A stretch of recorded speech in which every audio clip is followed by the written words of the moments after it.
إن تك مثقال حبة من خردل فتكن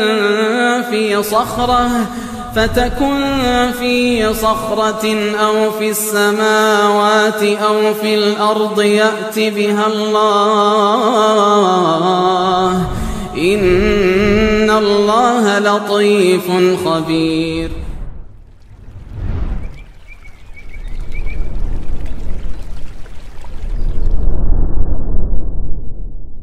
الحمد لله نحمده ونستعينه ونستغفره ونعوذ بالله من شرور أنفسنا وسيئات أعمالنا من يهده الله فلا مضل له ومن يضلل فلا هادي له أشهد أن لا إله إلا الله وحده لا شريك له وأشهد أن محمدا عبده ورسوله لا نبي بعده. قال الله تعالى يا أيها الذين آمنوا اتقوا الله حق تقاته ولا تموتن إلا وأنتم مسلمون. يا أيها الناس اتقوا ربكم الذي خلقكم من نفس واحدة وخلق منها زوجها وبث منهما رجالا كثيرا ونساء واتقوا الله الذي تساءلون به والأرحام إن الله كان عليكم رقيبا. يا أيها الذين آمنوا اتقوا الله وقولوا قولا سديدا يصلح لكم أعمالكم ويغفر لكم ذنوبكم ومن يطع الله ورسوله فقد فاز فوزا عظيما. فإن أصدق الحديث كتاب الله وخير الهدي هدي محمد صلى الله عليه وسلم وشر الأمور محدثاتها وكل محدثة بدعة وكل بدعة ضلالة وكل ضلالة في النار. أما بعد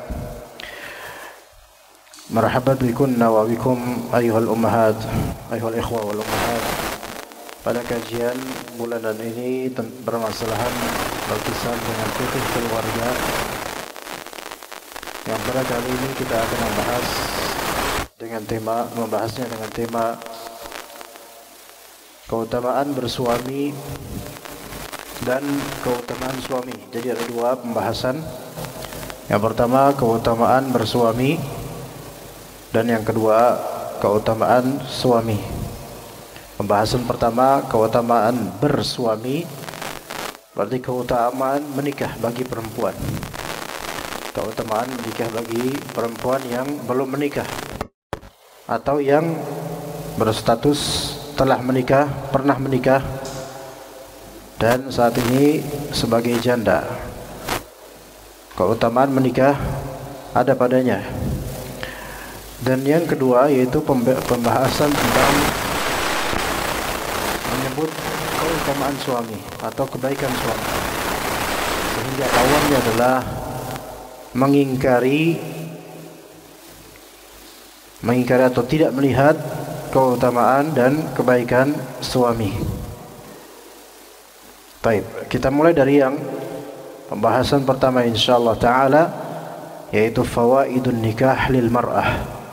Faedah-faedah nikah untuk perempuan. Artinya maksudnya keutamaan menikah, keutamaan memiliki suami.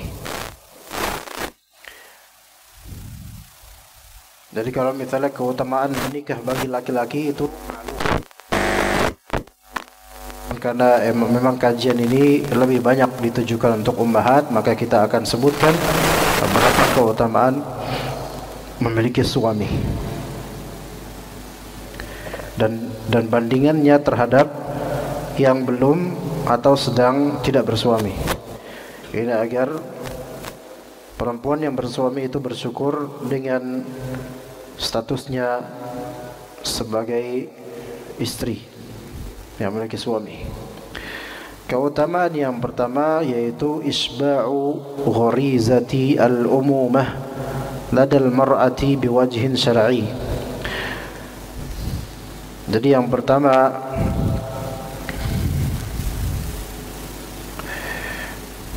isba'u gharizatil umumah, yaitu merealisasikan insting keibuan, ya, merealisasikan karakter keibuan syar'i, merealisasikan gharizah.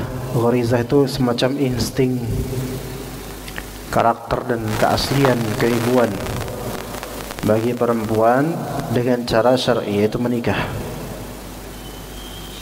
Karena karakter keibuan seorang perempuan itu melekat padanya, yang kadang-kadang terwujud ketika mengajar, mendidik, terutama di TPA, guru-guru PAUD dan semisalnya. Mereka memiliki wadah dan kesempatan untuk merealisasikan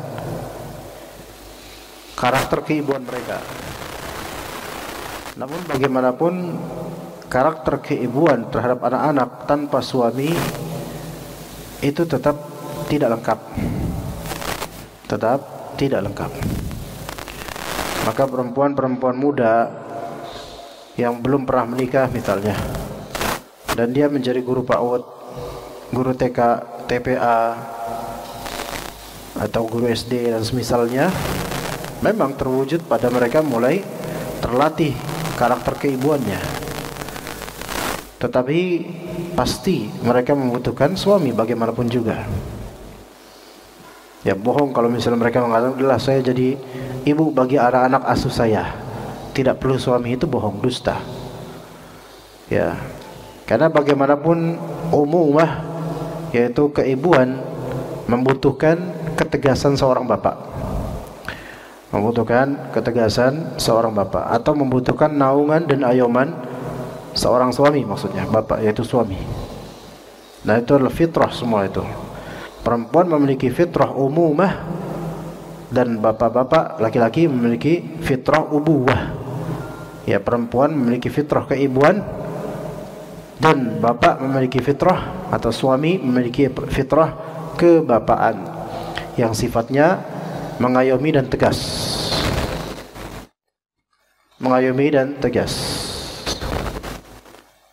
Ada yang mengatakan bahwasanya jika anak-anak cukup diasuh dengan seorang ibu saja tanpa eksistensi bapak, maka itu bukan pendidikan yang berhasil. Ya, ibunya saja mendidik, bapaknya tidak. Imma karena tidak berbapak, tidak bersuami, atau karena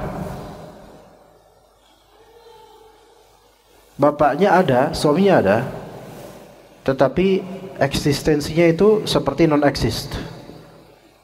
Jadi keberadaannya seperti ketiadaannya di rumah. Tentu ini akan menjadi pendidikan yang pincang. Maka sisi keibuan yang ada pada perempuan akan terlengkapi dengan adanya ayoman dan ketegasan seorang suami. Ya. Dan ketika seorang perempuan memiliki suami, maka dia akan memiliki anak dari suami tersebut, melalui suami tersebut, dan mendidiknya sehingga dengan itu tergapai tujuan dari pernikahan, memiliki anak, mendidik anak, dan membesarkannya sampai menjadi anak yang saleh. Jadi dari sisi efeknya ada thawab, ajar, ganjaran pahala yang besar bagi seorang ibu dengan keibuannya. Kata Nabi SAW, "Idza matal insanu inqata'a anhu a'maluhu illa min thalathah." Kalau misalnya manusia mati, maka terputuslah amalannya kecuali dari 3 hal. Yaitu yang pertama, ilmun yuntafa'u bih, yaitu ilmu yang dimanfaatkan. Yang kedua, sadaqatun jariyah, sedekah yang mengalir pahalanya. Dan yang ketiga, dan ini berkaitan dengan keibuan, waladin salihin yad'u lahu, anak saleh yang mendoakannya. Dan anak bisa menjadi saleh biasanya disebabkan kesalehan kedua orang tuanya, terutama ibunya yang mendidiknya. Makanya ikhtiaruz zaujah as-salihah, memilih istri yang salihah, itu adalah bentuk bakti kepada calon anak kelak. Ya, memilih istri yang salihah itu adalah bentuk bakti kepada calon anak di masa depan. Dan sembarangan mempick up atau mengambil istri atau mengambil perempuan sebagai istri tanpa melihat kepada kesalehan, itu adalah bentuk kedurhakaan sebelum terwujudnya anak. Ya, kecuali kalau Allah berikan hidayah pada keluarga ini.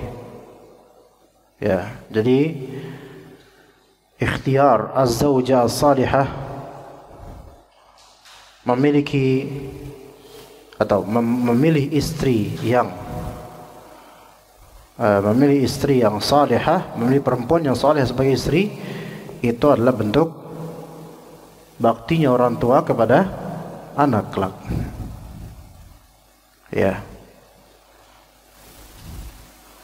Dan sebaliknya sembarangan memilih istri atau perempuan sebagai istri, maksudnya yang penting cantiknya doang, kemudian tidak melihat ke akhlaknya, ke latar belakangnya, itu adalah bentuk kedurhakaan yang kelak akan menjadi pangkal permasalahan besar untuk kedepannya di rumah tangga, baik terhadap istrinya atau anaknya. Makanya dalam dunia jodoh menjodohkan itu, CV itu bukan patokan yang menyeluruh untuk segala hal, melainkan rekomendasi, komentar, dan pendapat orang-orang terdekat yang bermuamalah dan dekat dengan perempuan itu justru kerap kali lebih benar daripada klaim dalam kurikulum vitae. Ya. Kalau cuma berlandaskan cakepnya doang, tapi nggak tahu bagaimana orang ini sebenarnya, perempuan ini sebenarnya, maka ini termasuk sembarangan. Karena Rasulullah SAW juga menyebutkan perempuan yang dianggap benar itu, yaitu menjaga sholatnya, menjaga puasanya, menjaga pengeluarannya, taat pada suaminya, dan seterusnya, dan semisal itu. Dan menjaga salat terwujud pada akhlaknya,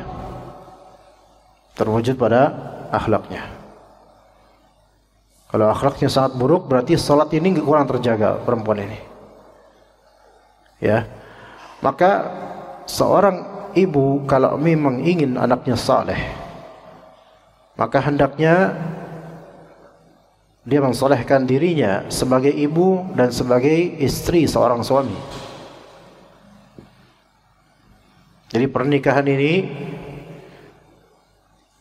menjadi keberkahan karena gharizatul umumah, yaitu sisi keibuan seorang perempuan terwujudkan dengan baik, dan dari situ mengalir pahala yang besar, terlebih jika anak tersebut akan menjadi anak yang soleh atau solehah, yang kepergian orang tuanya adalah terbitan doa-doa dari anak-anak untuknya. Baik. Kemudian keutamaan bersuami yang kedua, kalau yang pertama tadi apa? Yang pertama tadi merealisasikan karakter keibuan bagi perempuan dengan sisi syar'i, dengan cara syar'i yang berpahala. Yang kedua bagi perempuan, yaitu yang kedua, husulul iffah was sakinah wal mawaddah ladal mar'ati bizawaj, yaitu terwujud iffah. Iffah ini keterjagaan, terwujud iffah, keterjagaan, dan terwujud keterjagaan iffah, yaitu keterjagaan, sakinah, ketenangan atau kecondongan,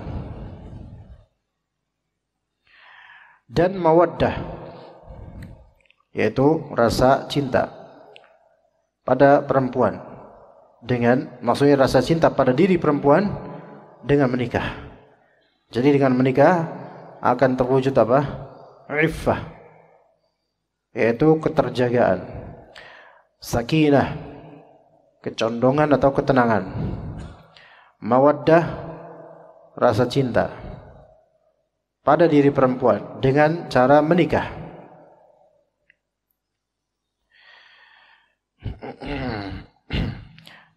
Iffah, keterjagaan dari apa? Keterjagaan dari fahisyah, yaitu kekejian, semisal berzina. Semisal berzina. Sakinah, yaitu apa? Sakinah ada dua makna, yaitu kecondongan dan ketenangan. Itu sakinah. Ya, dan itu tujuan menikah. Ya, litaskunu ilaiha, agar kalian condong kepadanya, kepada pasangan. Ya, khalaqalakum wa min ayatihi an khalaqalakum min anfusikum azwaja litaskunu ilaiha. Di antara tanda-tanda kekuasaan Allah, Allah menciptakan untuk kalian dari jenis manusia sesama kalian azwaja, yaitu pasangan-pasangan. Litaskunu ilaiha, agar kalian condong kepadanya. Yaitu condong. Kalau condongnya ke lain, nah berarti ini belum terjadi sakinah pada keluarga ini. Dan juga sakinah maknanya ketenangan. Kalau belum tenang bersama suaminya, maka ditanya, apa penyebabnya? Penyebab belum tenang bersama dengan adanya suami ada apa? Apakah salah suami, ataukah salah istri, atau salah keduanya? Tidak akan terlepas dari tiga itu. Imma karena karakter suami yang temperamental, imma kesalahan istri, mungkin memiliki beberapa kekurangan yang tidak bisa dimaafkan, atau memang dua-duanya salah. Maka apa penyebab ketidakharmonisan dan ketidaktenangan dalam berkeluarga? Ya. Litaskunu ilaiha, ya. Jadi terwujudnya sakinah dalam berkeluarga itu keutamaan berkeluarga, keutamaan menikah, keutamaan bersuami. Maka kalau misalnya seorang perempuan lebih condong kepada selain suaminya, walaupun sehari-hari bersama suaminya, maka berarti ada muskilah dan masalah pada dirinya, atau mungkin pada suaminya. Kalau suaminya orang-orang baik biasa saja, maka berarti masalahnya ada pada diri perempuan ini. Ya. Sakinah dan kecondongan tidak terwujud padanya. Lalu buat apa menikah? Wal mawaddah, juga rasa cinta yang ada pada diri perempuan dengan cara menikah, dan itu sangat bermanfaat untuk kejiwaannya. Karena bagaimanapun perempuan membutuhkan mencintai dan dicintai. Membutuhkan diri untuk terjaga karena ada suami, membutuhkan diri untuk kepada siapa dia akan condong, yaitu kepada suami, dan membutuhkan mencintai dan dicintai oleh suami. Mencintai suami dan dicintai oleh suami. Ini untuk perempuan yang normal, dan umumnya normal insyaallah. Nah, suami itu akan merealisasikan kewajiban dengan mencari rezeki, menafkahi anak dan istrinya. Dan istrinya yaitu mentarbiyah anak-anaknya dan mengatur urusan rumahnya. Ya. Berangkat dari nomor 2 ini, maka tidak masalah, sama sekali tidak masalah perempuan ya yang wafat suaminya kemudian selesai masa iddah atau ditalak dan selesai masa iddah, tidak masalah untuk minta nikah lagi, yaitu pengen nikah lagi, tidak masalah. Ya, karena memang itu kebutuhannya.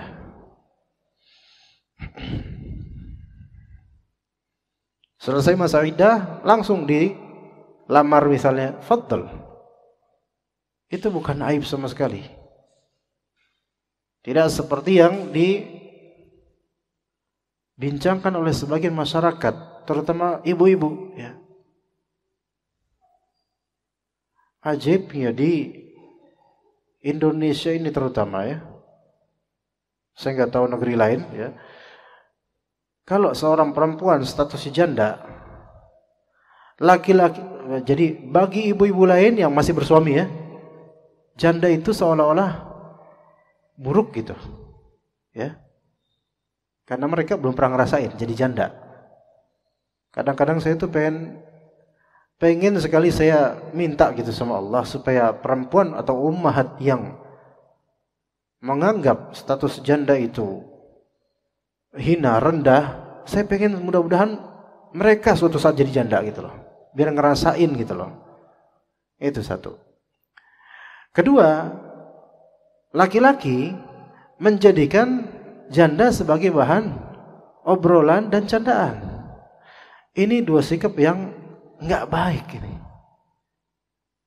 Dua sikap yang membuat dosa itu bisa berseliweran di mana-mana. Yang perempuan ahli ghibah, yang laki-laki juga ahli ghibah juga gitu. Yang ummahat kadang-kadang tuh janda fulanah gini-gini. Kenapa? Karena ummahat ini mengkhawatirkan suaminya tertarik dengan janda ini. Itulah karena kecemburuan kadang-kadang berakibat apa? Ghibah dan semisalnya. Na'udzubillah min dzalik. Ya. Diribahin, apalagi kok jandanya mungkin dianggap cantik oleh banyak para lelaki, wah jadi bahan omongan. Yang perempuan omongin jelek, yang laki-laki cuman ngomong doang, ya. Itu. Ini yang terjadi di masyarakat. Oke, ini perlu diralat dan harus selalu diralat. Harus selalu diralat. Maka perempuan yang memang dia menjanda karena wafat suaminya atau ditalak dan tidak dirujuk, kemudian semuanya selesai dari masa iddah, mereka punya hak untuk menikah lagi dalam syariat Islam. Baik menikah dengan laki-laki single, baik perjaka ataupun duda, atau menikah dengan laki-laki yang sudah beristri dan belum sampai 4 istrinya, maka boleh dalam Islam. Namun untuk kasus yang terakhir ini ditinjau maslahat dan madarat juga. Ya, tidak sama keadaannya dengan menikah dengan laki-laki yang belum beristri atau duda. Ya. Begitu juga dengan suami atau laki-laki. Lebih-lebih ini ketika laki-laki memiliki istri pun dan dia bisa berbuat adil, maka dia diperbolehkan untuk menikah lagi dengan perempuan lain. Apalagi kalau misalnya dia duda, maka lebih dianjurkan lagi untuk menikah. Ajaibnya ini sebagian dari ibu-ibu awam. Ketika ada seorang pria, ada cerita seperti ini. Seorang pria, istrinya wafat, meninggalkan anak-anak yang masih kecil. Selang beberapa waktu kemudian, mungkin beberapa hari kemudian, akhirnya bapak ini menikah lagi dengan perempuan lain. Maka ibu-ibu itu mereka menggunjing bapak-bapak ini. Digunjing, diibahi. Dibilang apa? Dasar nggak tahu diri, laki-laki nggak tahu diri. Kuburan istrinya belum kering, dia udah nikah lagi. Itu lihat, ajaib. Lihat bagaimana, kenapa perempuan itu banyak calon penghuni neraka. Kenapa? Kebanyakan, kata Nabi SAW, kebanyakan perempuan calon penghuni neraka. Di antara sebabnya adalah yaitu mereka sukanya mengeluh, berkeluh kesah. termasuk hal seperti ini mengeluhkan laki-laki lain akan haknya. Mereka yang komplain, yang menikah laki-laki lain, yang komplain ibu-ibu tetanggaan ini. Ajaib, nggak ada urusan. Apakah ibu-ibu ini mendanai kehidupan pria ini? Enggak. Apakah ibu-ibu memberi rezeki? Enggak. Tapi untuk urusan orang lain, yang mana itu hak mereka, diobrolin, digibahin. Kuburan istrinya belum kering, udah nikah lagi. La haula wala quwwata billah. Inilah. Nah, suatu ketika bapak tersebut mendengar ghibah tetanggaannya. Yang biasa kalau bapak-bapak mah malah enggak ghibahin kayak gini. Maka laki-laki bapak itu pun kemudian menegur mereka. Ibu-ibu sekalian, kalian tahu setelah istri saya wafat, anak-anak saya kecil-kecil siapa yang ngurus? Ibu-ibu mau ngurus gak? Apa salahnya saya untuk nikah kemudian? Ini baru masalah apa? Nikah setelah ditinggal oleh istrinya. Gimana kalau istri masih hidup, nikah lagi? Ini lebih jadi bahan gunjingan. Betapa banyaknya orang yang dapat pahala karena berpoligami, dan tetangga atau saudaranya dapat neraka gara-gara ghibah. Betapa adanya orang-orang menikah dan dia selamat dengan pernikahan mereka, tapi saudaranya dan tetangganya binasa gara-gara ghibahnya mereka tanpa hak. Dan ini teguran buat ibu-ibu sekalian. Tapi insya Allah ibu-ibu di sini berusaha salihah, sebagaimana kita juga laki-laki berusaha, walaupun kita jauh dari sempurna. Tapi ini yang banyak terjadi di masyarakat, dan ini menjadi penghancur rumah tangga orang ataupun rumah tangga sendiri atau masyarakat pada umumnya. Soal ngomongin rumah tangga orang, atau ngomongin aib dan kesalahan yang terjadi pada rumah tangga orang lain, yang mana boleh jadi pakaian orang lain itu lecek, tapi pakaian diri sendiri sobek. Ngapain ngomongin pakaian lecek sementara sendirinya sobek? Lihat bagaimana sejarah menceritakan itu yang disebutkan oleh Al-Quran. Ketika Imratul Aziz turawidu fataha an nafsih, ketika istrinya Al-Aziz, Al-Aziz ini salah satu pejabat di Mesir, salah satu pejabat, namun ada rajanya, ada lagi ya. Pejabat inilah yang membeli Nabi Yusuf alaihissalam. Namun istrinya kemudian pada ketika Nabi Yusuf sudah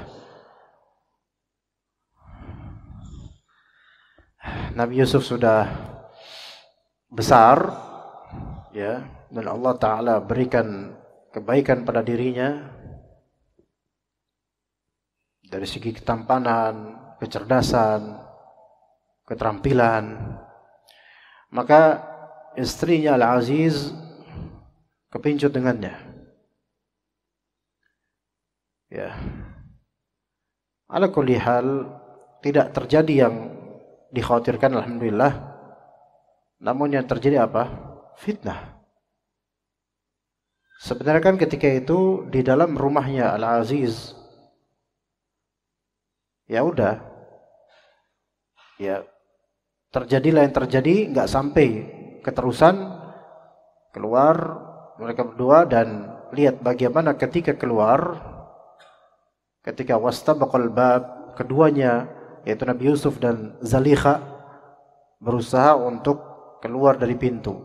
Berusaha saling berusaha mendahului pintu. Tapi Nabi Yusuf membuka pintu, wa alfaya sayyidaha ladal bab, dan tampaklah ada sang suami di dekat pintu itu.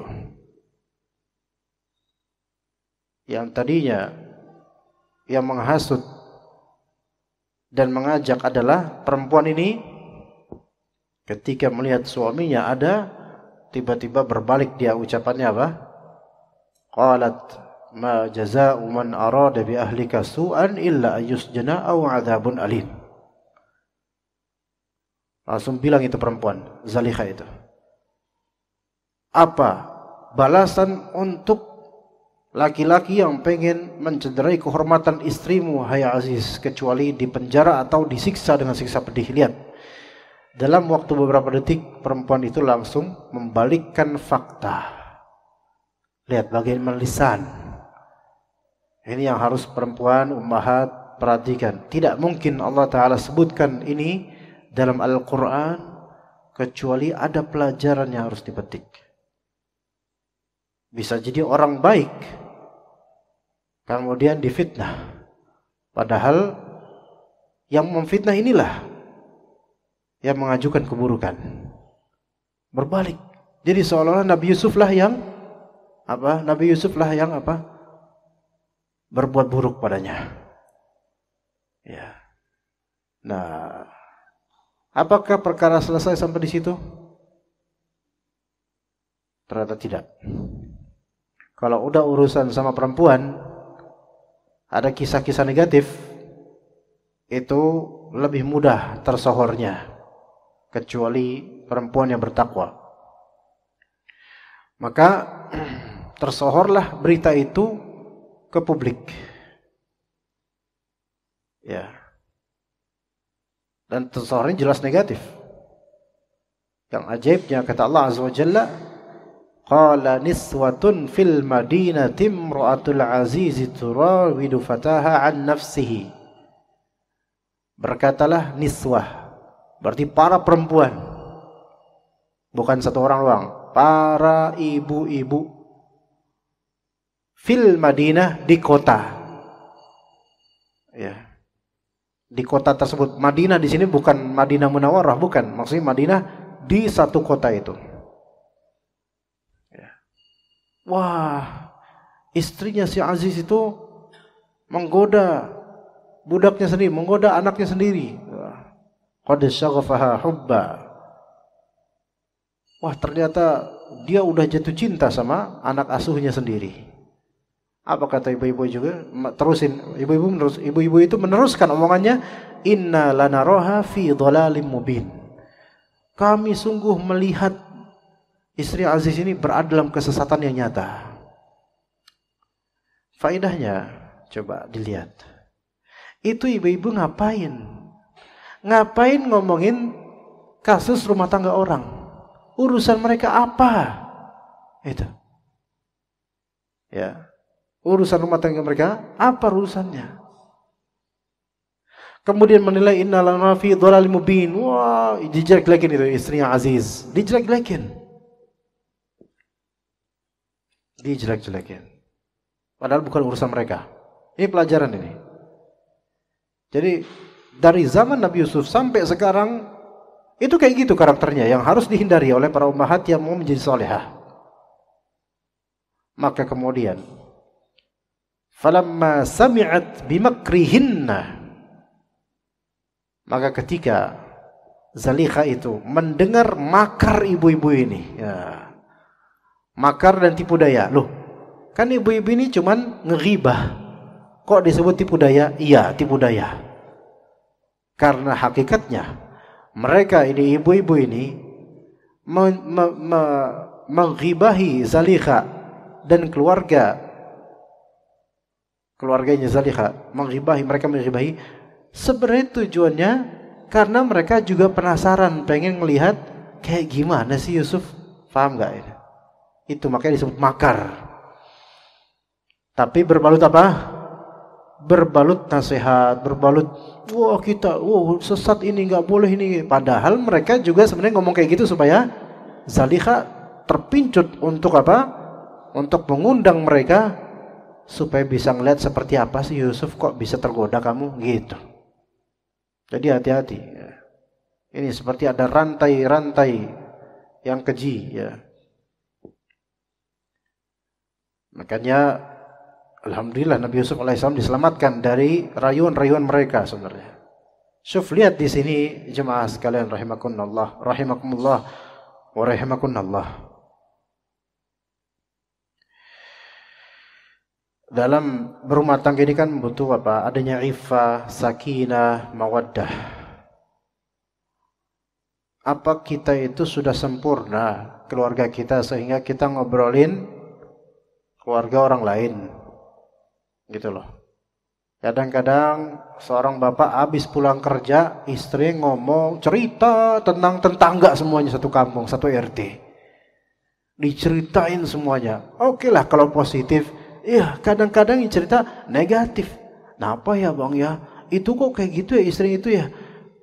Ya suaminya, apa urusan saya gitu loh. Dengerin apa bang? Dia tuh istrinya ini. Wah, dia omongin. Padahal belum tentu benar. Lihat yang seperti ini. Riba itu ketika dipelihara, itu akan menuju pintu fitnah.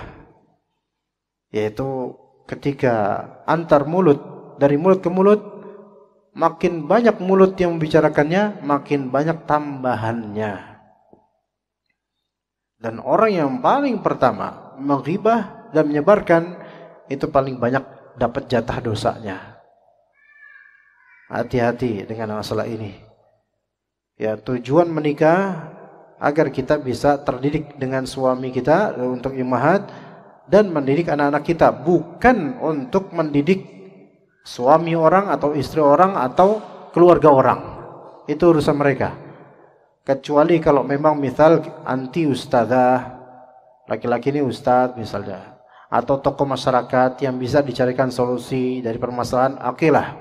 Dan itu berarti amanah yang harus dijaga. Tapi kalau nggak ada urusan, ngapain? Wallahi lebih afdal kita itu nggak ngerti permasalahan rumah tangga orang lain daripada ngerti kemudian kita kepikiran akannya. Ngapain ini mikirin rumah tangga orang lain? Mikirin anak-anak kita yang kita nggak tahu udah benar apa belum nantinya, gitu. Ya. Yang ketiga dari faedah pernikahan, keutamaan bersuami, yaitu husulul mar'ah 'ala al-ajril 'azim. Husulul mar'ah. Ya. Jadi perempuan istri mendapatkan ganjaran yang besar. Mendapatkan ganjaran yang besar.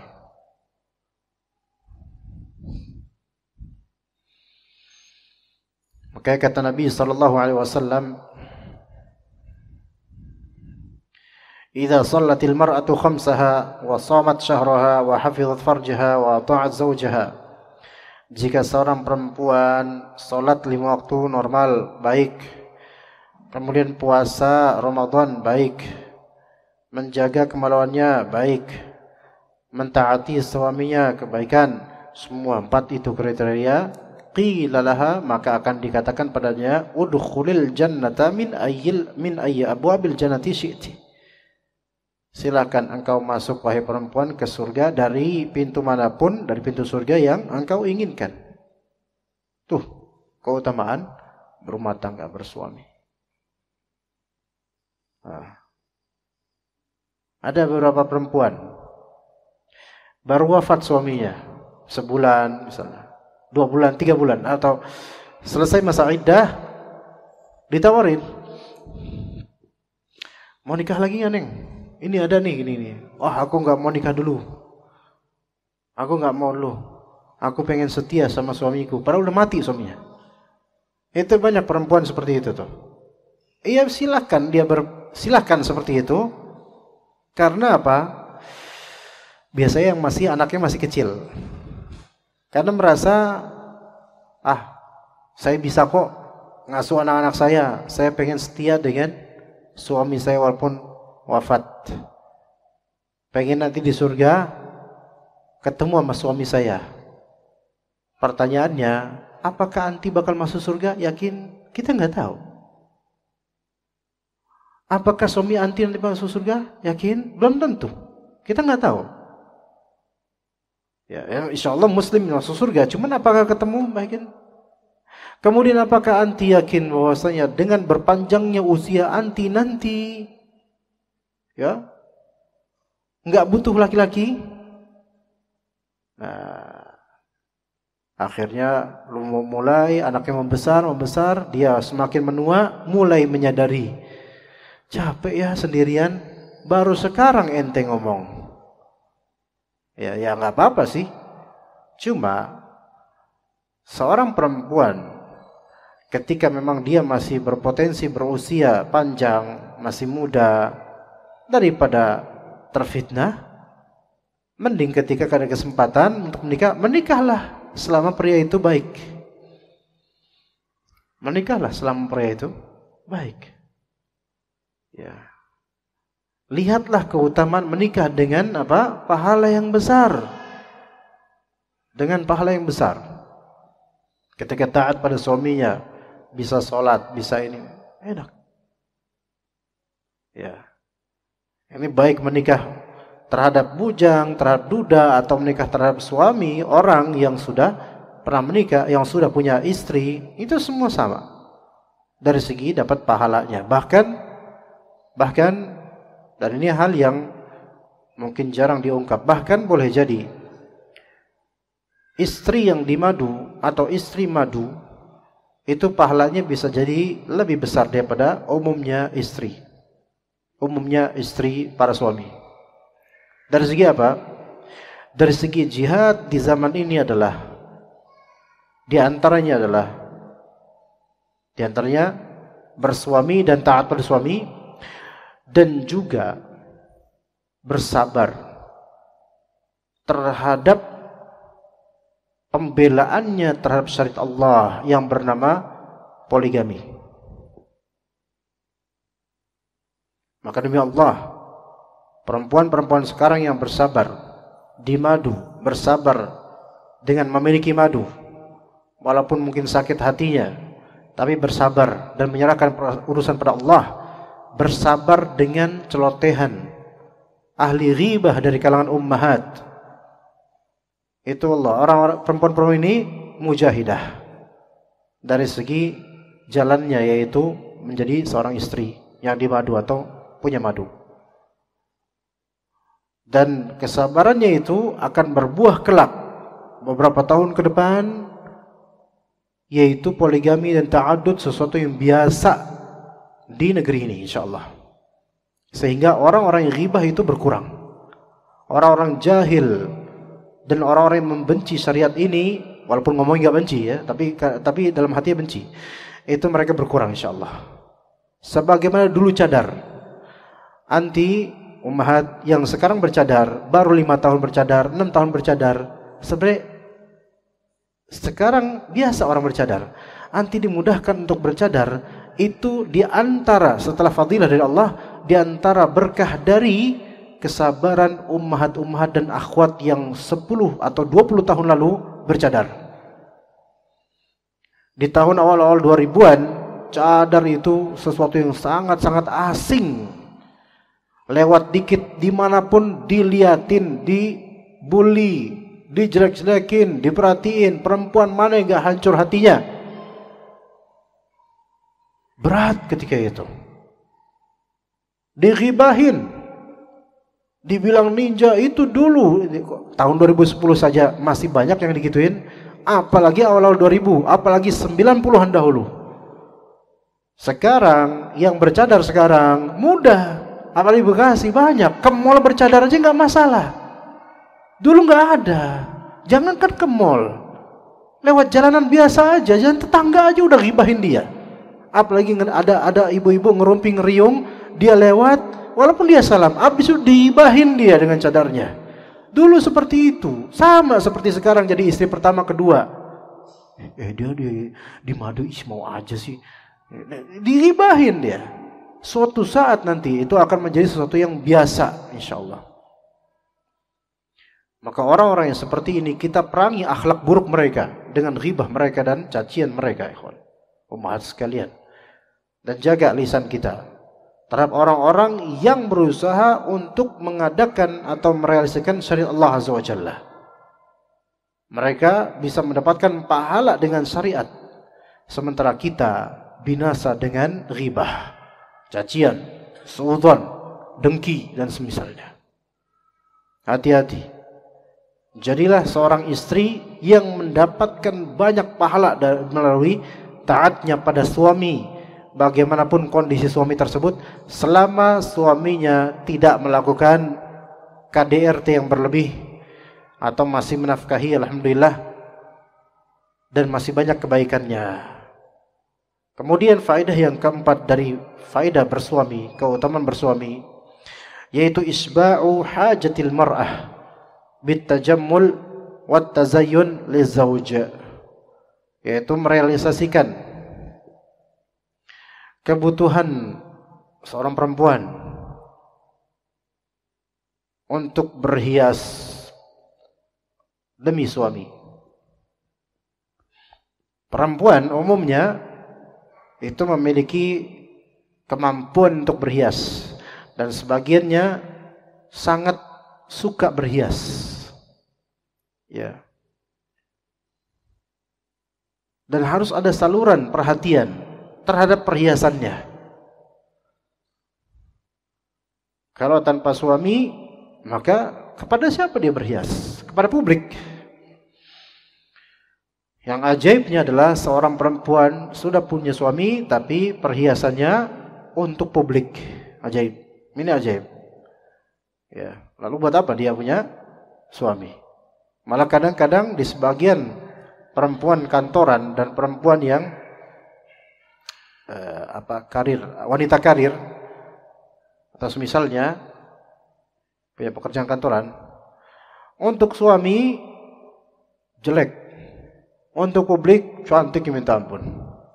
Ini kebalik. Apakah dia suaminya masyarakat? Apakah suami aslinya itu budaknya dia gitu loh, sehingga untuk suami enggak berhias, biasa aja.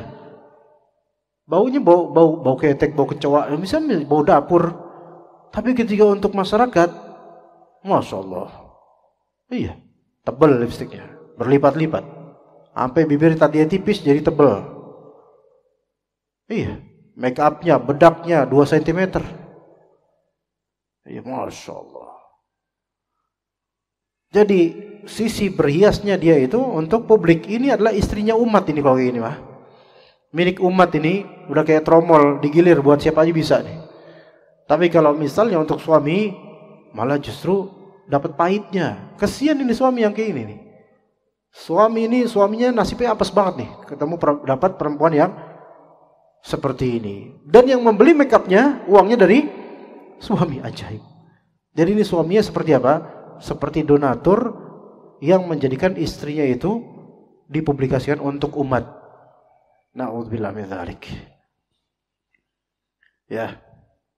Makanya masih suka upload, udah ngaji, upload foto dan semisalnya, kecantikannya dan seterusnya. Ngapain coba? Ya. Nanti kalau dibilang dalam komentar, Ommu istrinya masyarakat ya, tersinggung nanti, ya kan? Tapi kan kenyataannya kayak gitu. Ya. Nah, dengan bersuami maka kebutuhan untuk bertajammul dan bertazayun terpenuhi, yaitu untuk menghias diri terpenuhi karena ada yang memperhatikan gitu loh. Coba kalau misalnya sendiri, susah. Siapa? Kepada siapa? Ya, kepada siapa?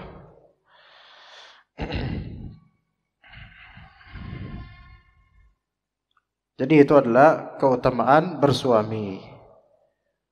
Maka hendaknya perempuan yang mungkin dia single atau menjanda dan merasa usianya masih butuh dengan suami, maka hendaknya cari suami. Minta rekomendasi dari teman-temannya. Ya, teman-temannya bilang, silakan cari suami. Yang penting jangan suami saya. Teman-temannya begitu semua. Ya. Cari yang duda, cari yang muda dan seterusnya. Al-muhim, apapun itu. Bahkan misal seorang perempuan ketika dia mengetahui fulan laki-laki ini punya suami, punya istri. Namun dia menganggap ini laki-laki ini baik dan saleh dan ada potensi berlaku adil insyaallah, boleh bagi perempuan ini menyatakan, "Akhi, bolehkah ana menjadi istri kedua antum atau ketiga antum atau keempat?" Itu boleh. Tidak dilarang dalam Islam menyatakan hal tersebut. Yang melarang itu cuma siapa? Cuma emak-emak. Itu aja. Dalam Islam enggak terlarang sama sekali. Iya, ketika perempuan ini melihat bahwa ini laki-laki walaupun punya istri, laki-laki ini bisa berbuat adil. Kemudian perekonomiannya bagus, maka tafadhol bicara. Boleh atau tidak? Bisakah saya jadi istri kedua Anda misalnya? Ya, kalau dia bilang nggak bisa ya udah.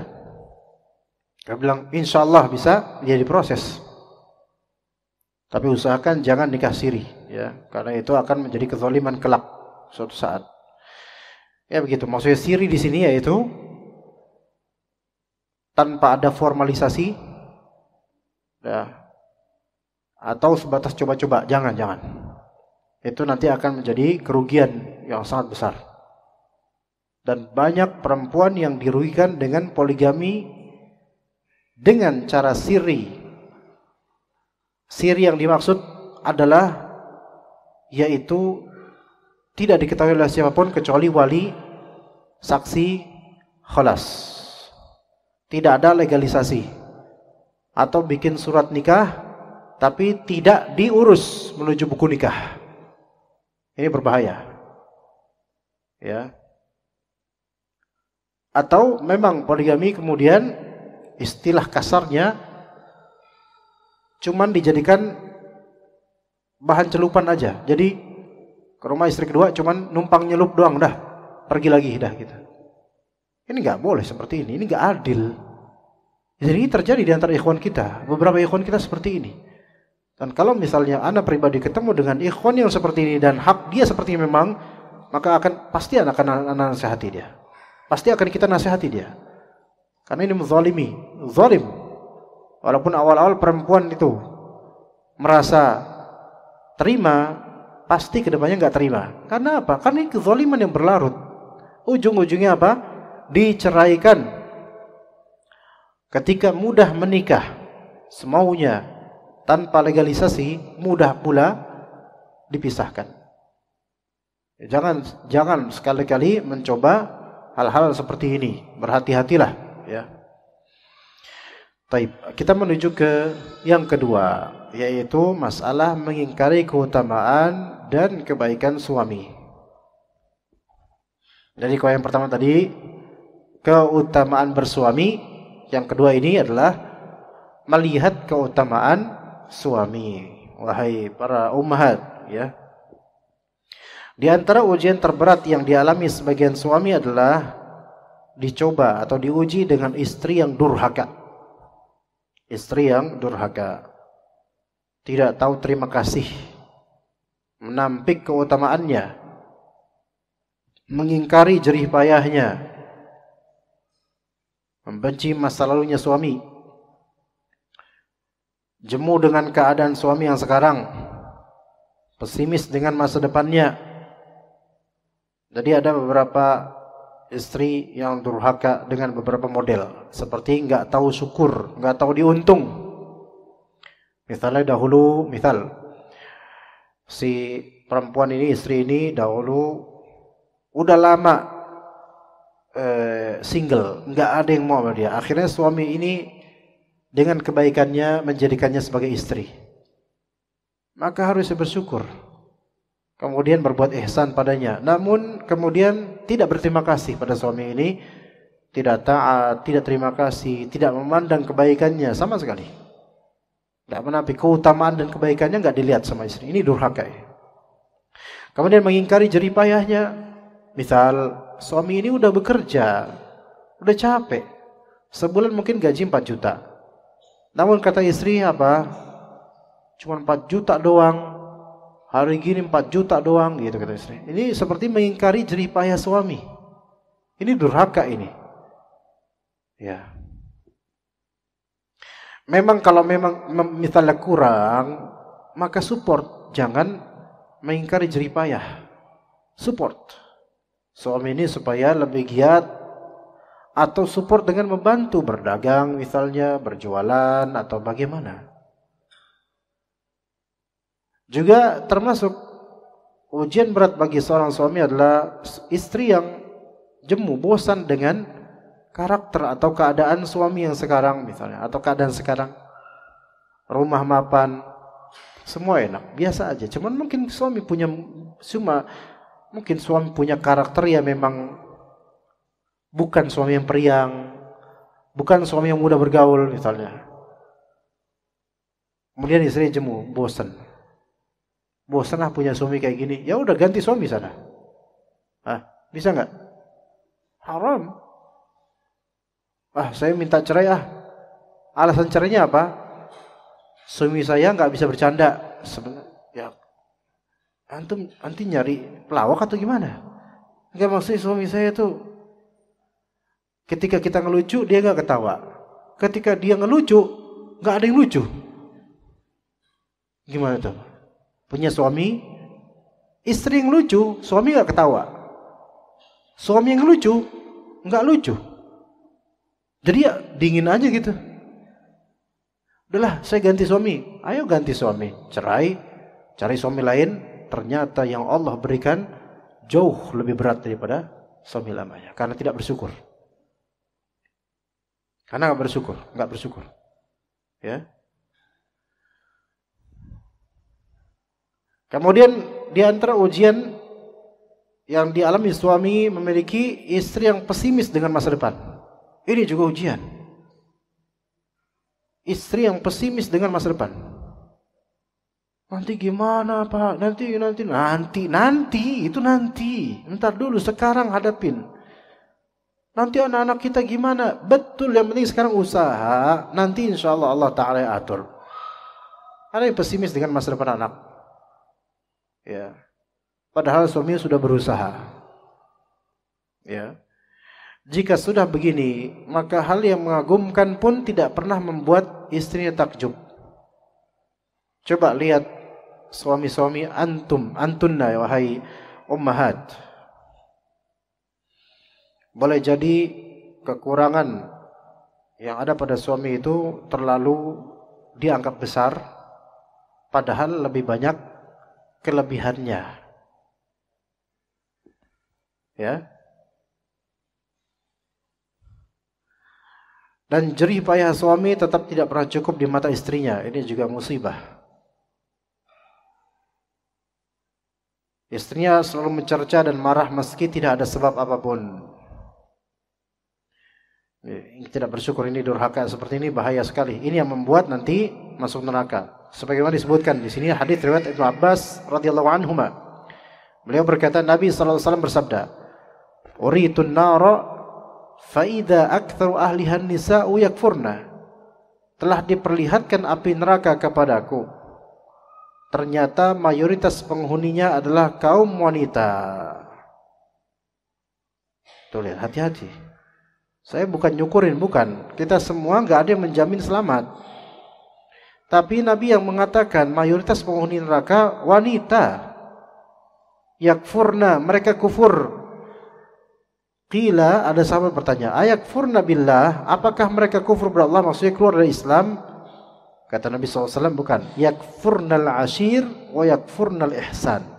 Bukan itu. Mereka kufur kepada suami dan mengingkari kebaikan suaminya. Ya. Kayak gimana? Lau ahsanta ila ihdahunna ad-dahra thumma ra'at minka syai'a qalat ma ra'aitu minka khairan qat. Mereka berkata gini, jadi seandainya engkau wahai suami senantiasa berbuat baik kepada salah seorang dari istri, baik gitu, lalu ada istri melihat sesuatu yang tidak berkenan pada dirimu, niscaya berkata, aku sama sekali tidak pernah melihat kebaikan pada dirimu. Kalau bahasa kita, Mas gak pernah ada baik-baiknya sama aku. Atau ketika cerita sama orang tuanya, gimana suamimu? Suami mah apaan? Nah ini kayak gini. Ini kayak gini, ringan, neraka. Ya. Dan kasus misalnya, dan ini kasus juga banyak terjadi di masyarakat kita. Misal, kesalahan yang bagi banyak istri, kesalahan terbesar suami adalah apa? Pengen nikah lagi. Ya. Baru ngomongan kayak gitu. Wah, mencak-mencak, ngamuk, responsif, nggak tenang. Padahal belum terjadi itu, baru ngomong doang. Wah, piring bergentayangan, gayung terlempar, hancur tuh rumah kayak kapal pecah habis itu. Kenapa bisa kayak gini? Karena tidak melihat kebaikan suami. Baru dia omongin, Neng, abang mau nikah lagi. Oh, langsung udah hilang semua kebaikannya. Hati-hati loh. Jadi jangan, kita memang ini hadis. Secara harfiah, ma ra'aitu minka khairan qat. Aku enggak pernah ngelihat kebaikan darimu sekalipun. Ini secara harfiahnya. Tapi secara lisanul hal, yaitu perbuatan, ada yang serupa dengan itu. Yaitu suami dianggap salah dikit, padahal belum tentu salah. Itu perbuatannya itu berlebihan. Kabur langsung dari rumah. Padahal suaminya itu nggak salah sebenarnya, nggak salah. Atau mungkin punya kesalahan, tapi nggak harus sampai sebegitunya responnya gitu loh. Ini hati-hati. Respon berlebihan dari seorang istri itu merupakan kekufuran tersendiri gitu loh. Kadang-kadang seperti suaminya ada kesalahan. Apalah kesalahan itu? Yang mana kesalahan itu tuh bisa disabarin sejenak. Langsung kemudian istrinya kemudian tiba-tiba apa? Cabut dari rumah ke rumah orang tuanya tanpa izin, tanpa apa, ditalak tidak, dicerai tidak, hanya karena apa? Mungkin kalimat-kalimat sederhana yang mungkin menyakiti mungkin, tapi nggak bisa responnya seperti itu, seolah-olah suami ini nggak pernah berbuat baik padanya. Ini masuk dalam semakna dengan ini sebenarnya. Maka umat sekalian, bersabar itu jauh lebih afdol daripada tingkah responsif. Betapa banyaknya istri ketika terpancing emosinya oleh syaitan. Saya bilang oleh syaitan. Kadang suaminya sabar. Mungkin bagi istri ini, suami ini salah. Wah, terpancing emosinya. Keluar kalimat-kalimat kufur dan kutukan-kutukan, ratapan-ratapan. Tangisan, okelah kau nangis, tapi kalimat yang keluar dari lisannya, ya, udah lebih baik aku mati aja daripada begini. Ini kalimat-kalimat yang ajaib seperti ini. Lebih baik aku mati aja, lebih baik aku bunuh diri. Suaminya bingung ya. Ya, mau disyukurin bunuh diri aja juga nggak mungkin, mau dinasehatin nggak mempan. Maka ketika dalam kondisi seperti ini, suami itu wajib apa? Teguh, sabar. Tidak kemudian emosian tersulut, sama-sama responsif. Wah, hancur rumah tangga kayak gini mah. Harus balance. Jadi sabar dan nasehatin. Nasehati, jangan kufur kamu terhadap Allah. Kalimat-kalimat itu istighfar nanti ketika kamu sadar. Iya, bahkan sebagian betul-betul mengucapkan kalimat kufur, bukan kufur nikmat lagi, bukan kufur dengan suami, tapi kufur kepada Allah. Itu bisa terjadi, bisa tersulut di lisannya karena hasutan syaitan. Ingat umat sekalian dan ikhwan bapak-bapak, kenapa perempuan lebih mudah kesurupan daripada laki-laki? Karena perempuan kerap kali mudah tersulut perasaannya dan mudah mengembangkan perasaan emosinya dan mengeluarkannya, meluapkannya. Itu yang membuat perempuan mudah kesurupan. Kalau laki-laki kan dablek dia. Jadi setan juga mau masuk, malas juga, dablek nih orangnya. Ibaratnya setan itu kan mengalir di aliran darah. Namanya aliran darah itu kan ke jantung, ke hati. Jantung, bukan liver, jantung. Semakin emosional, darah itu semakin terpompa. Semakin cepat ke darah setan itu, dan semakin mudah dia dihasut dan disurupi oleh setan. Maka hati-hati dengan kalimat, gak ada baik-baiknya emas sama saya. Emas gak pernah baik sama saya. Ya Allah, itu perhiasan di tangan, di kalung, di cincin, gelang, baju, kamar, rumah. kendaraan, itu apa gitu loh. Suami boleh mengungkit akan hal ini karena suami ini punya hak kehormatan untuk ditaati dan dihormati. Maka boleh ngomong kayak gitu, boleh. Itu bukan manan, bukan karakter ngungkit-ngungkit yang dilarang. Mengungkit yang diperbolehkan adalah ketika mengungkit sesuatu disebabkan hak tidak terpenuhi. Kamu kan sudah saya nafkahi setiap bulan sekian, perhiasan sudah saya kasih, kendaraan sudah ada, make up sudah saya penuhi, kenapa kamu kayak gini? Itu boleh seperti itu. Ya. Taib. Kemudian dari Jabir bin Abdullah radhiyallahu anhuma ia menuturkan, aku menyaksikan salat hari raya bersama Rasulullah SAW. Beliau mengawalinya dengan salat sebelum menyampaikan khutbah tanpa dikumandangkan azan dan tanpa iqamah. Ini salat Id. Usai salat, beliau berdiri dengan bersandar ke tubuh Bilal. Beliau memerintahkan untuk bertakwa kepada Allah dan memberikan motivasi agar taat kepada Allah, memberikan nasihat dan memperingatkan umat manusia. Sesudah itu beliau mendatangi jemaah wanita. Jadi ada nasihat khusus untuk jemaah ummahat, menasihati dan memperingatkan mereka seraya mengatakan, sedekahkanlah harta kalian wahai ummahat, sebab sesungguhnya mayoritas kalian adalah bahan bakar neraka jahanam. Ini bukan mensyukuri, bukan, tapi mengabarkan sekaligus memperingatkan, wahai ummahat, sesungguhnya mayoritas perempuan adalah bahan bakar neraka jahanam. Tiba-tiba salah seorang wanita dari kalangan menengah yang berubah rona kedua pipinya bangkit dan bertanya,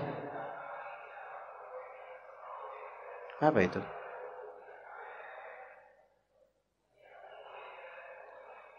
Gula aren. Hah? Coba panitia mungkin. Mengapa begitu wahai Rasulullah, kata perempuan itu. Maka beliau menjawab, karena kalian sering mengeluh dan kufur terhadap suami. Sering mengeluh dan kufur terhadap suami. Dan itu hak ya, dibandingkan laki-laki, perempuan lebih sering mengeluhkan keadaannya. Kita enggak mengingkari dan menafikan bahwasanya perempuan ada sisi sabar yang besar, yaitu ketika hamil, ketika masa haid, ketika lahiran, ketika mengasuh anak. Tapi itu kenyataan satu sisi, tapi kenyataan lainnya, perempuan juga mudah terfitnah dengan keluhan-keluhan. Lihat banyak cerita-cerita tentang fulana, tentang aib fulanah, tentang keluh kesah fulanah yang tersebar di kalangan masyarakat. Lihat bagaimana curhat antara teman dekat, antar perempuan. Yang dicurhatin siapa? Suaminya, tentang suaminya. Suami saya gini-gini, suami saya gini-gini, suami saya zalim gini-gini. Dicurhatin ke siapa? Ke teman dekatnya. Teman dekatnya ini keluarga bukan? Bukan, cuma teman ngaji. Taib. Kenapa dia enggak mengeluhkan itu tentang mungkin KDRT suaminya ke keluarganya sendiri? Enggak berani.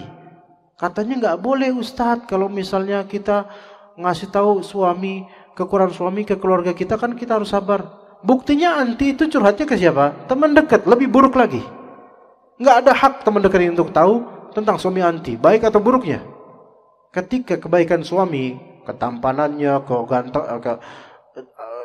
kebaikan tubuhnya atau kesetiaannya, kenyamanan bersamanya, itu enggak boleh kita kisahkan kepada istri atau perempuan lain. Jangan. Ya. Enggak boleh. Apalagi aibnya gitu.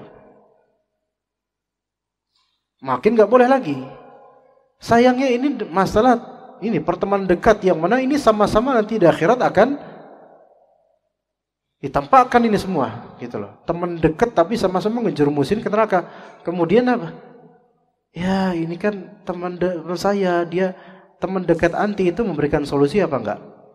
Kalau teman dekat anti itu ustazah atau yang punya ilmu, pengen bisa memberikan solusi, maka fadl. Tapi kalau misalnya dia hanya sebagai wadah untuk kita campakkan curhatan ini, nggak boleh. Nggak boleh. Biasanya antar teman dekat tuh ummahat. Al-muhim di sini nasihat ana untuk para ummahat sekalian. Ini nasihat baik-baik insyaallah. Anti punya kekurangan apa? Suami anti punya kekurangan apapun itu.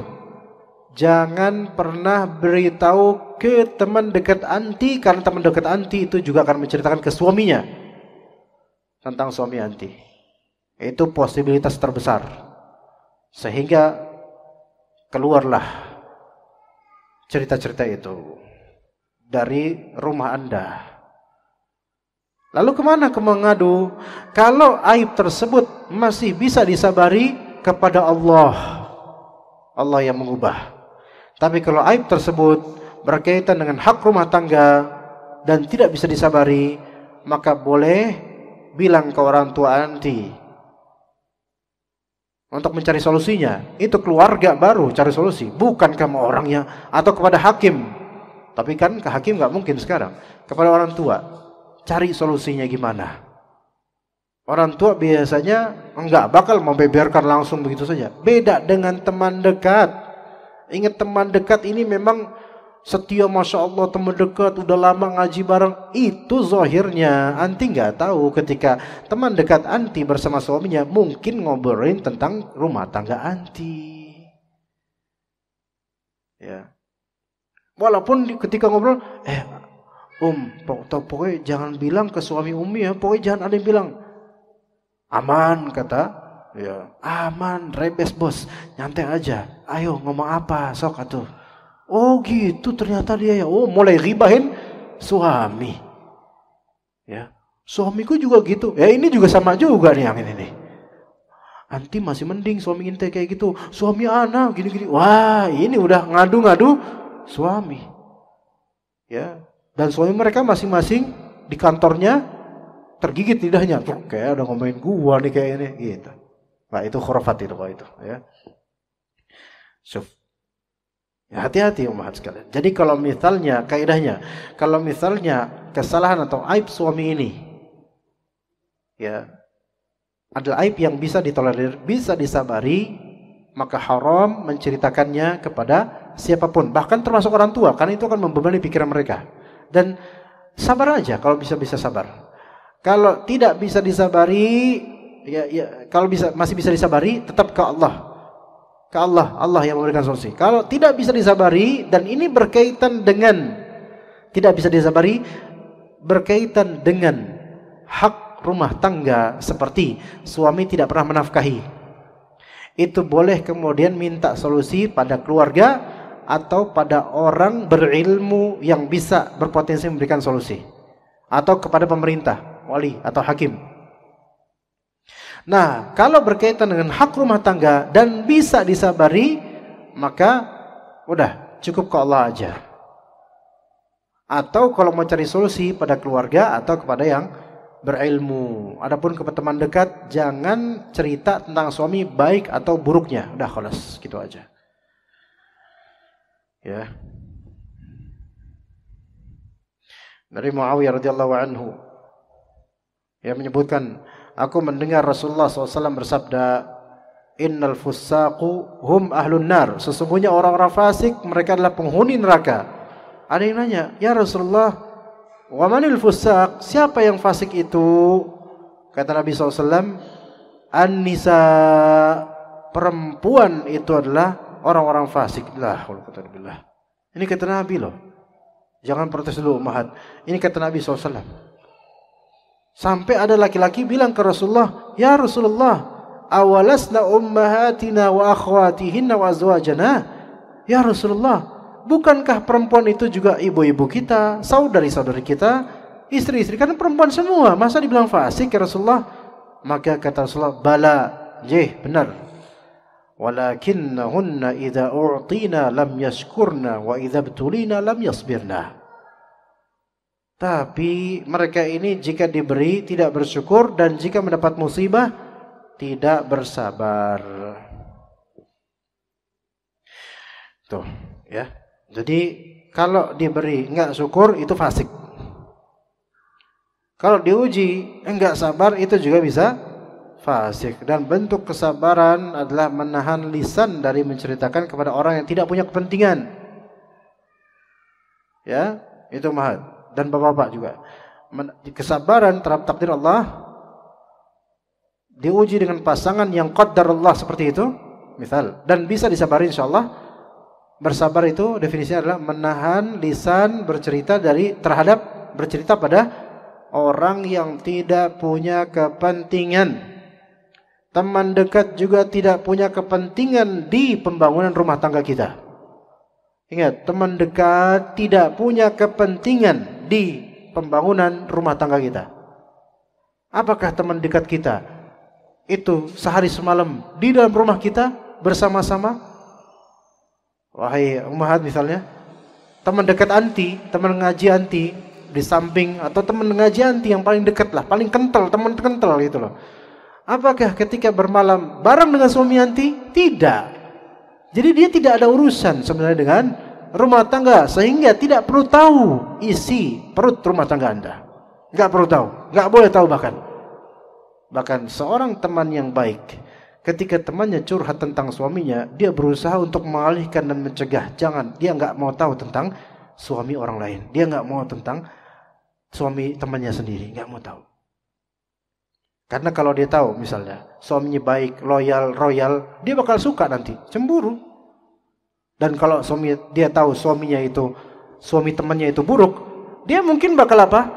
Mungkin di depannya, kalau dia hasad, di depannya mungkin, kesian ya anti om punya suami kayak gitu, ya Allah, mudah-mudahan suami dapat hidayah. Tapi dalam hatinya boleh jadi dia apa?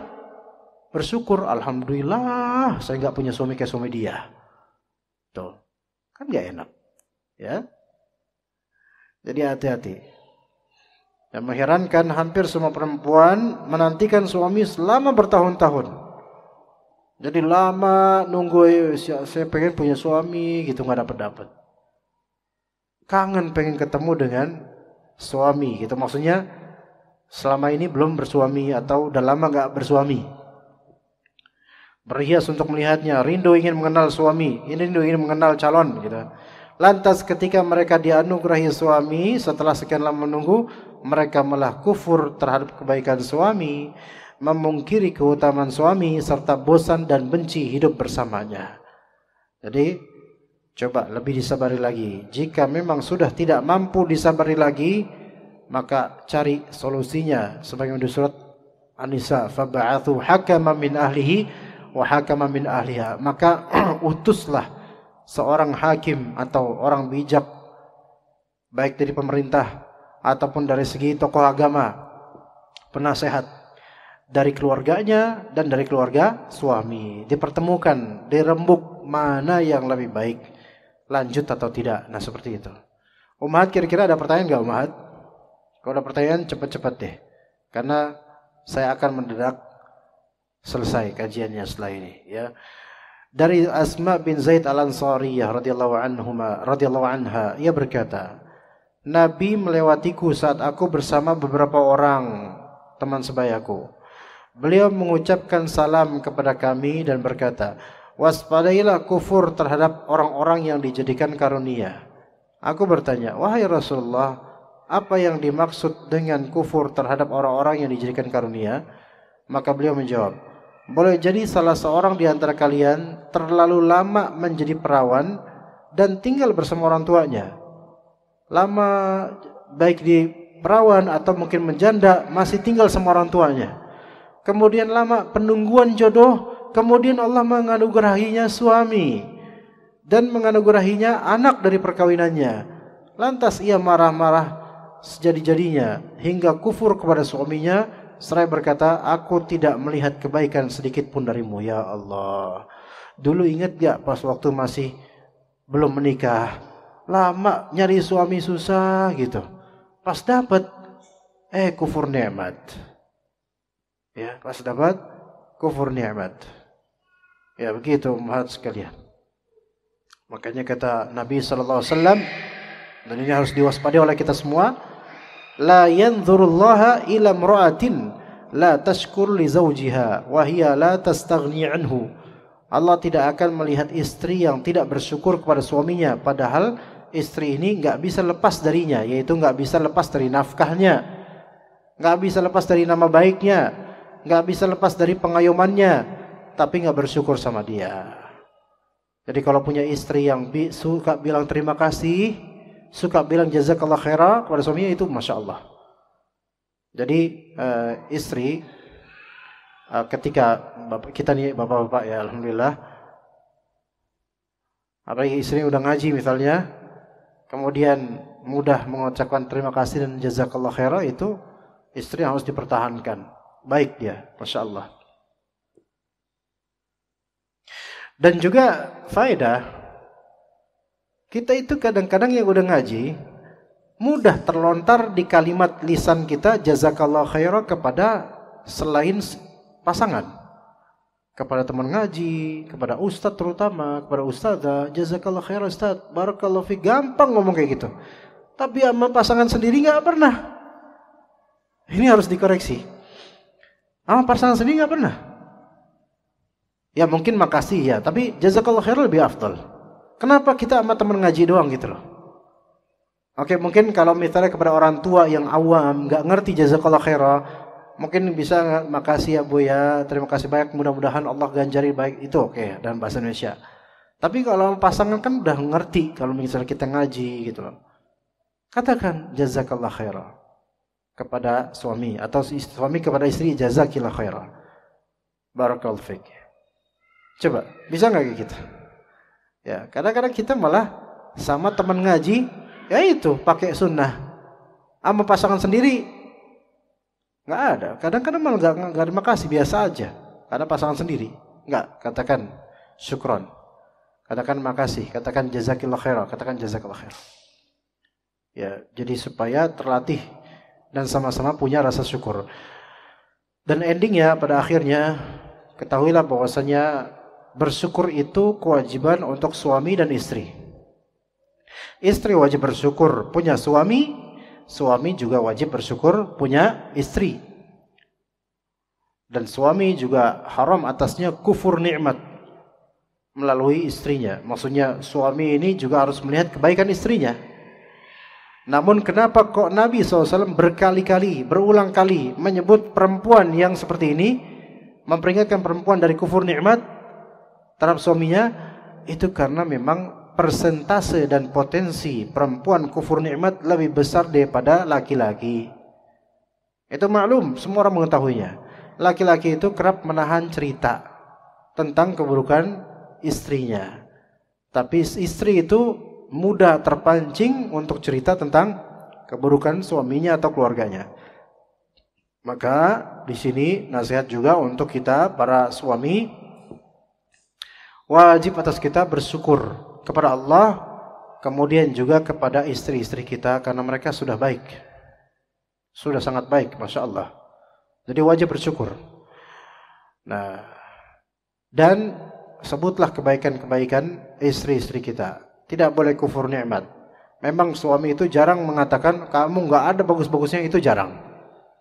Lebih sering ke perempuan atau istri.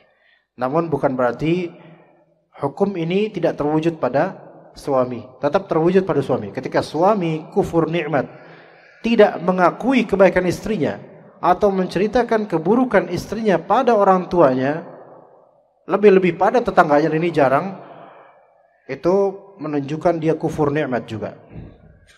Kufur nikmat. Maka yang afdal seorang laki-laki, mungkin nanti bapak-bapak biasanya, atau ibu-ibu misal punya anak laki-laki ya, ketika nanya gimana istri kamu, baiknya, kalau dia nyebutin keburukan istrinya, tutup mulutnya. Maksudnya jangan ditutup mulutnya, dibekap gitu, bukan. Maksudnya sudah nggak usah ngomong ke ibu soal itu, udah nggak usah nambah pikiran. Kadang-kadang ibu-ibu malah, karena ya ibu-ibu selalu pro dengan anaknya. Ya, kadang-kadang ibu malah mengorek-ngorek, bukan? Mengorek-ngorek gitu, dikorek. Gitu. Mohon maaf nih, lagi-lagi salah ibu-ibu nih, mohon maaf nih Bu ya. Dikorek-korek, nah gimana istri kamu? Ah, istri aku mah gini-gini Bu, disebutin jelekannya. Kok gitu sih? Emang ya, diomongin, akhirnya lama-lama terkorek keburukan istri atau mantunya. Ini tidak relevan, tidak baik. Biarkan mereka mensolving problem mereka, kecuali kalau mereka sudah tidak tahan, bolehlah kemudian mencari solusi pada orang tua. Ingat di sini banyak terjadi perceraian gara-gara lisan mertua, terutama mertua perempuan. Terjadi perceraian gara-gara lisan mertua, ya. Kemudian setelah terjadi perceraian baru nyesel, atau mungkin nggak nyesel, akhirnya nyari suami lagi, dapat yang jauh lebih buruk, baru di situ nyesel. Ada seorang misalnya ustadz, ya, atau tokoh agama, baik ustadz ini, tapi qadarullah lisan mertuanya itu yang luar biasa. Istrinya akhirnya terhasut, akhirnya terjadilah perceraian. Dan alhamdulillah ustadznya sudah menikah lagi dengan yang jauh lebih baik lah pokoknya. Dan sementara perempuan tersebut dapat suami yang jauh di bawah standar. Disitulah akhirnya mereka merasa sedih, ya. Maksudnya mereka di sini yaitu mantan istri tersebut dan juga orang tuanya. Karena lisan itu bisa mencerai-beraikan sesuatu yang dulu kita rajut. Maka hati-hati dalam masalah lisan terhadap istri kita, dan mari kita mudah untuk meminta maaf kepada istri-istri kita. Kalau kita mudah minta maaf kepada orang teman ngaji, afwan ya akhi, afwan ukhti gitu misalnya, maka kenapa enggak dengan pasangan kita? Kita aja kadang ya mau nanya ke teman ngaji aja, afwan tahu enggak gini-gini, pakai afwan. Nanya ke pasangan kita, Cong, sama pasangan acong, ya, sama pasangan malah kayak gitu, ya. Oke lah, pakai kalimat-kalimat yang mungkin lebih lembut mungkin ya. Mudahlah kita meminta maaf sehingga kita akan mudah dimaafkan insyaallah taala. Seperti yang umat ini nggak ada yang mau nanya, ya. Karena kajian ini kayaknya banyak dianggap salah mereka, jadi ya nggak usah nanya lah. Mari kita introspeksi diri masing-masing. Saya memohon kepada Allah Azza wa Jalla, semoga Allah Ta'ala menjadikan rumah tangga kita semua rumah tangga yang baik, yang saleh, salehah, yang sakinah, mawaddah, warahmah. Ketahuilah syariat Islam itu bukan untuk disuudzonkan. Dan apa yang kita bicarakan tadi, kalau kita husnudzon kepada syariat Allah, husnudzon kepada pematerinya, maka insya Allah akan lapang dada kok menerima nasihat-nasihat tadi. Dan tujuan dari nasihat tadi adalah untuk pembekalan supaya langgengnya rumah tangga kita. Ini diantara ummahat, apalagi bapak-bapak, ada beberapa yang usia mungkin dobelnya saya, mungkin hampir dobelnya saya, mungkin. Tetapi itu tidak menjamin, Pak, Bu. Tidak menjamin seseorang usia tua langgeng. Saya nggak mengatakan, nggak mendoakan keburukan, bukan. Tetapi kalau ke kantor pengadilan, ada aja mbah-mbah udah tua, jalan aja susah, ngurus surat cerai, bayangin tuh. Udah tua, susah, jalannya susah, tapi ngurus surat cerai. Ada yang seperti itu. Artinya di usia seperti itu, memang umumnya langgeng insyaallah. Tetapi kita nggak tahu takdir Allah ke depannya bagaimana. Hanya kita diwajibkan ikhtiar untuk menjaga stabilitas rumah tangga. Lebih-lebih ternyata kalau kita sadari, apa yang Allah berikan itu jauh lebih baik daripada apa yang Allah tidak berikan sebenarnya. Allah berikan kita fulan atau fulanah untuk menemani hidup kita, itu sebenarnya fadilahnya banyak, kebaikannya banyak, keberkahannya banyak, keutamaannya banyak dibandingkan apa yang kita dambakan. Kita pengen punya fulanah, kita pengen bersuamikan fulan. Belum tentu fulan atau fulana itu ada yang relevan buat kita. Bisa aja ketika kita mengetahui isi dalamnya mereka, malah kita berta'awudz, na'udzubillah minhum, berta'awudz, berlindung pada Allah daripada mereka. Tapi apa yang Allah berikan kepada kita, maka husnudzonlah bahwa itu yang terbaik buat kita. Kekurangannya adalah dulangan pahala, kelebihannya adalah dulangan syukur. Ya, kekurangannya adalah dulangan pahala, kelebihannya adalah dulangan syukur. Jadi nggak ada buruk-buruknya insyaallah.